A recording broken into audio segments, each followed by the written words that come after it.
केंद्रीय गृहमंत्री अमित शाह आज पुणे दौऱ्यावरती असणार आहेत आणि अमित शाह यांच्या हस्ते राष्ट्रीय सुरक्षा सल्लागार अजित डोवाल यांना लोकमान्य टिळक राष्ट्रीय पुरस्कार प्रदान केला जाणार आहे। मात्र याच अमित शहांच्या पुणे दौऱ्यावरून पुण्यातलं वातावरण तापलेलं आहे, कारण काँग्रेसने या अमित शहांच्या दौऱ्याला विरोध केलेला आहे। निषेध आंदोलन देखील काँग्रेसचं पार पडणार आहे।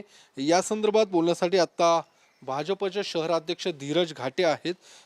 काँग्रेसने आंदोलनाचा इशारा दिलाय, तुम्ही देखील त्यांना जशास तसे उत्तर देऊ अशा पद्धतीचा इशारा दिला होता। तुम्ही आता नेमकं त्यांना कसा इशारा देणार आहे, काय नेमका इशारा देणार आहात किंवा काय तुमचं प्रत्युत्तर नेमकं काय असणार आहे? आज मुळात सकाळी केंद्रीय गृहमंत्री आदरणीय अमित भाई शाह हे अण्णाभाऊ साठेंच्या जयंतीनिमित्त अण्णाभाऊंना विनम्र अभिवादन करण्यासाठी अण्णाभाऊ साठे पुतळ्यापाशी येत आहेत। भारतीय जनता पार्टीचे सर्व कार्यकर्ते मोठ्या संख्येने आत्ता 9 वाजता अण्णाभाऊ साठे पुतळ्यापाशी जमणार आहेत। या सगळ्या पार्श्वभूमीवरती मी आपल्याशी मागेही बोललो की काँग्रेसने जे या संदर्भात आंदोलन करण्याचा इशारा दिलाय, मी त्यावेळेस पण हेच सांगितलं होतं की काँग्रेसने या विषयामध्ये राजकारण आणू नये आणि जर काँग्रेसने आंदोलन केलं तर आम्ही जशास तसं उत्तर देऊ। दरम्यानच्या काळात गेल्या 2-3 दिवसामध्ये पोलिसांनी काँग्रेसचं आंदोलन जे अमितभाई शाह यांच्या मार्गावरती होणार होतं त्यांना ती परवानगी नाकारली आणि त्यांना अन्यत्र आंदोलन करण्यास पोलिसांनी सांगितले। भारतीय जनता पार्टीचे सर्व कार्यकर्ते आज सकाळी 9 वाजल्यापासून मोठ्या संख्येने आम्ही कार्यक्रमाच्या स्थळी उपस्थित राहणार आहोत आणि काँग्रेस ज्या ठिकाणी आंदोलन करणार आहे त्याच्या आजूबाजूला सुद्धा आमचे सर्व कार्यकर्ते मोठ्या संख्येने असतील। काँग्रेसचं आंदोलन जर या कार्यक्रमाला गालबोट लावण्याच्या दृष्टीने त्यांनी केलं तर आजही मी आपल्याला सांगतो की आम्ही जशास तसं उत्तर निश्चित देऊ। पण त्यांचं ज्या ठिकाणी आंदोलन होणार तिथं पोलिसांनी देखील परवानगी दिलेली आहे।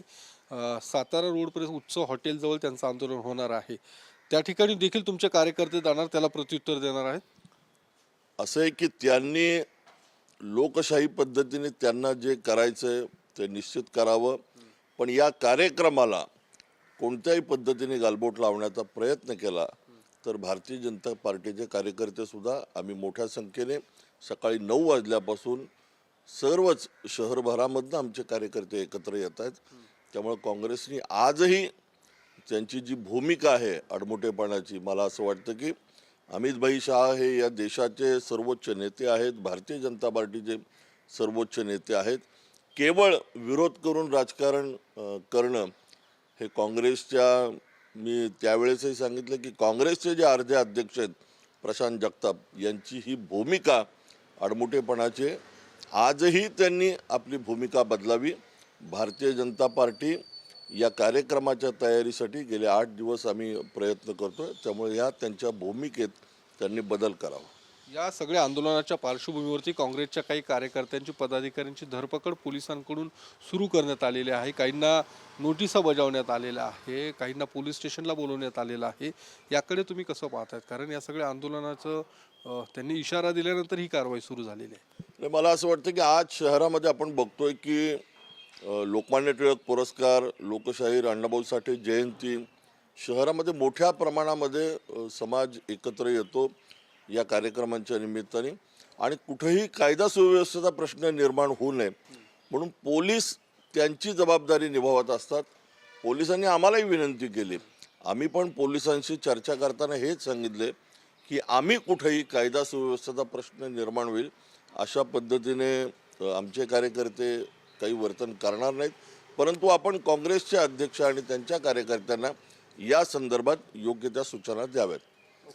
तर आपण पाहतो धीरज घाटे यांचं म्हणणं आहे की काँग्रेसला जे आंदोलन करणार त्याला प्रत्युत्तर आम्ही निश्चितच देणार आहोत आणि त्यामुळे 9 वाजता अण्णाभाऊ साठे पुतळ्याजवळ भाजपचे कार्यकर्ते एकत्र जमा होणार आहेत आणि ज्या ठिकाणी काँग्रेसचं आंदोलन होणार आहे त्या ठिकाणी त्या परिसरात देखील भाजपचे कार्यकर्ते उपस्थित राहतील आणि काँग्रेसच्या आंदोलनाला जशास तसे उत्तर देऊ असा थेट इशारा धीरज घाटे यांनी दिलाय। कॅमेरामन अभिजित पिसेसह योगेश बोरसे, TV9 मराठी, पुणे।